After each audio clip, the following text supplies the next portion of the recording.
And what is Perseverance? सारा खेल इसी बात का है। एक तो होता है छोटे छोटे कंपटीशन, छोटा सा टारगेट है आपका, छोटे टारगेट में दिक्कत नहीं होती है ना। जैसे दो बच्चे हैं, हम रेस लगाएंगे, तो पापा ने कहा ठीक है, मैं जैसे ठा करूंगा तुम भागना, नकली बंदूक से ठा करेंगे, बच्चे भागेंगे।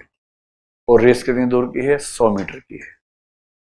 छोटे बच्चे हैं, 50 मीटर की कर लीजिए, कि वो जो है पेड़ उसको छू के वापस आना है, जो पहले आएगा वो फर्स्ट आएगा।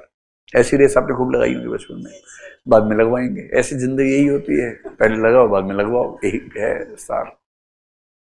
तो आपने दोनों बच्चे लाइन में खड़े हैं और आपने हाथ यूं किया, कुछ किया नहीं, ठा, एक भाग लिया, फिर बुलाया वापस वापस आओ वापस आओ। फिर आपने यूं किया, आवाज नहीं दी अब तक, दूसरा भाग गया, फिर वापस बुलाया उसको कि रुको रुको, जब आवाज आई तब भागना। फिर आपने बोला ठा, तो दोनों बच्चे भागे, पेड़ को छुआ, वापस आए, एक जीत, ऐसी सी बात है, एक जीत जाएगा उसमें से। और बच्चा एकदम पूरे उत्साह में है कि मैंने दुनिया जीत ली है। ये छोटे छोटे खेल हैं, इससे छोटी सक्सेस मिल जाएगी।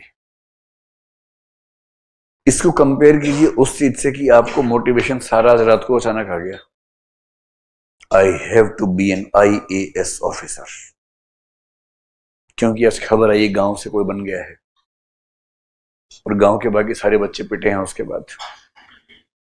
और आपने लिखा अपने कागज पे नाम, नीचे IAS, और फिर बनाया time table,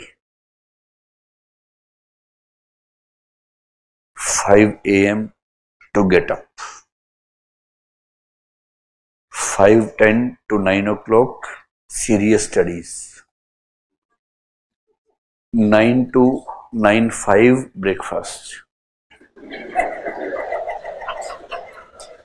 9:05 to 1 studies, 1:30 class, और 1 to 1:30 के बीच में रास्ते में ही 2 केले खा रहने हैं, that is lunch. 1:30 to 5 class, 5 to 5:30 during break revision, 5:30 to 9 class, 9 to 9:30 going back to home while taking dinner on the way, 9:30 to 12 studies, 12 to 5 to sleep। और लिखा है, और नीचे खुद ही साइन किए हैं, authenticated, validated and signed by, नीचे signature और नीचे अपना नाम IAS। मैं पूरी धौंस में आ गए, तो मैं टारगेट बना लिया है और रैंक भी फिक्स कर लिया है। रैंक तो 1 ही, उसमें कहना क्या है रैंक तो 1। कुछ लोग बहुत लिबरल होकर बोलते हैं ओके सिंगल डिजिट चलेगा, मतलब 1 to 9 I don't mind, but not after 9। अब ये जो उत्साह है ना, ये है 6 घंटे का। आप ये लिख के सोए हैं, बस सुबह 5 बजे से प्रोग्राम शुरू। अलार्म लगाया है 3 बार, और तीनों 3-3 बार स्नूज होंगे, वो वाले अलार्म है। कुल मिला के 9 अलार्म लगाए हैं, और फोन को रखा है सेफ डिस्टेंस पे कि हाथ जाएगी नहीं, बंद ना कर सकें सोए सोए। अलार्म बजा तो उठना ही पड़ा, फोन दूर है। फिर आप उठे 4:55 पे, अभी ताजा ताजा है ना, तो आप कहेंगे बस ये जो नींद आ रही है यही माया है, इससे बचना है, पढ़ना है। आप 5 बजे पढ़ने बैठ गए, पहले दिन है ना, 5 बजे पढ़ने बैठे, 10 बजे तक पढ़ना है, थोड़ा ज्यादा है। बीच में झपकी मारते मुड़ते किसी तरह से आपने 10 बजाए पहली बार, शाम होते तो आपको लग गया कि नहीं भी ये नहीं चल पाएगा। ना ना ना, first amendment of the constitution and और पहला अमेंडमेंट ही 42nd अमेंडमेंट हुआ, जिसने आधा कॉन्स्टिट्यूशन चेंज कर दिया था। So first amendment amounting to being 42nd amendment of your constitution. और आपको 3 दिन बाद लगा, अरे छोड़ यार इतना कौन पढ़ेगा, IAS क्या कुछ और नहीं होता क्या, एक्टर बनेंगे हम पहलवान बनेंगे, स्टार्टअप करेंगे हम, क्या रखे इस सब। तो भैया कोई बड़ा पर्पज ऐसे नहीं पार होता है। और सारा डिफरेंस जो है ना वो है 100 मीटर की रेस और मैराथन का जो डिफरेंस है वही डिफरेंस है। When you run in a cross country or a marathon, you need to have a different kind of attitude. एकदम डिफरेंट एटीट्यूड चाहिए। और मैराथन जो जीतेगा वो 100 मीटर आमतौर पर नहीं जीत पाता, और 100 मीटर वाला मैराथन कभी नहीं जीत पाता, उसके बस की बात नहीं। So if you want to do something great, you have to be a person who wins marathon, not the 100-meter race. और मैराथन में क्या करना पड़ता है? If you have seen people participating in a marathon, I have never participated because I cannot run so far. But in my family, there is one person who runs in marathon, who runs comfortably 42 kilometers, and then he says, "हो गया." तो ऐसे लोग हैं दुनिया में।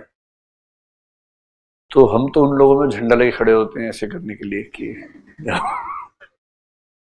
तो मैं देखता हूँ कि एक बार एक मैराथन में गया, वहां करीब 10-20 हजार लोगों ने पार्टिसिपेट किया दिल्ली में। झुंड का झुंड मैराथन दौड़ने के लिए आ गया। उससे कॉन्फिडेंस हमें भी आ रहा था कि इतना झुंड दौड़ेगा तो हम भी दौड़ लेंगे, पर हम दौड़े नहीं। और सब लोग उतावले हैं कि ठाएं हो तो भागे। 42 किलोमीटर दौड़ना है। और शुरू हुआ, लोग भागे, कई लोग बहुत तेज भागे, जबरदस्त फास्ट भागे। 1 किलोमीटर के बाद उनमें से करीब 30-40% लोग पेट के बल लेटे हुए थे। कुछ करवट में भी थे, कुछ पीठ के बल थे, ज्यादा पेट के बल थे, और उल्टी उल्टी कर चुके थे एक बार। कंपटीशन रह गया 60%।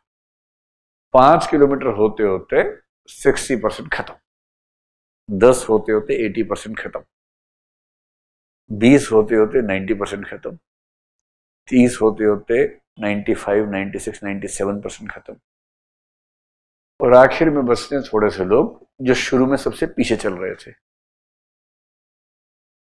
A good marathon runner never runs in the beginning, he just starts moving, starts walking, brisk walk, nothing else. Just on the speed of 6 kilometers per hour in the beginning. He just walks, never runs in the beginning. He saves the energy for the last moment. और हर 10 kilometre के बाद थोड़ी speed बढ़ती है। And when they reach at the level of 35 kilometers around, and then they start running little fast. And then in almost 4 hours and few minutes, 25 minutes, 30 minutes, they cover the distance of 42 kilometers. ये जो लंबे target के लिए चाहिए patience, strength, a continued effort without getting frustrated, without getting, over powered कह लीजिए, या ये कि जब पावरलेसनेस की फीलिंग हो, उससे बचने के लिए इस पूरे कंसेप्ट को बोलते हैं परसिवरेंस